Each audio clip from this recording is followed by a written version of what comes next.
Welcome to This Explainer. Today, we're diving into one of the absolute biggest drivers of human behavior, and we're looking at it strictly through the lens of economics.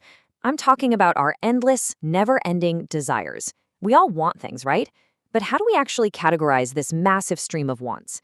Well, let's break down the economic classification of human wants.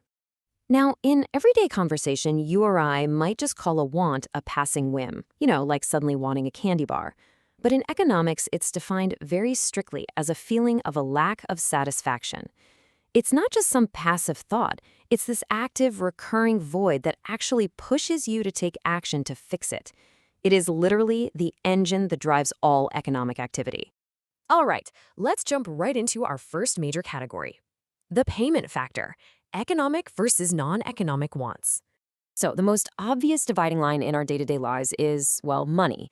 Economic wants, as the name implies, require a monetary transaction. Whenever you're buying groceries or grabbing medicine from the pharmacy, you're paying a price.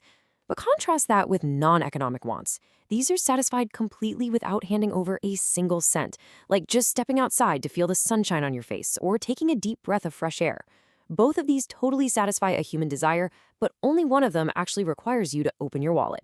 So we've looked at money. Now, let's zoom out a bit for our next category: the scale factor, individual versus collective wants. Individual wants are exactly what they sound like. They're satisfied strictly on a personal level. Think about a doctor using a stethoscope. That is a very specific tool for one individual's very specific need. On the flip side, we have collective wants, and these require shared societal satisfaction. Traveling by train is a prime example here. I mean, you can't exactly go out and buy a massive railway network just for your morning commute, right? It requires shared collective infrastructure to satisfy society's overall want for transportation. Finally, let's take a look at how our desires actually evolve over time: the escalation, necessities, comforts, and luxuries. Think of this like climbing a ladder. Step one is our absolute foundation: necessities. We're talking the bare basics here: food, clothing, shelter, health. You literally need these to survive. But, once those basic needs are met, human nature kicks right in, and we step up to comforts. These are wants that just make our lives much more efficient and pleasant, like finally buying a washing machine instead of spending hours scrubbing clothes by hand. And then, finally, if our resources allow it, we peak at luxuries.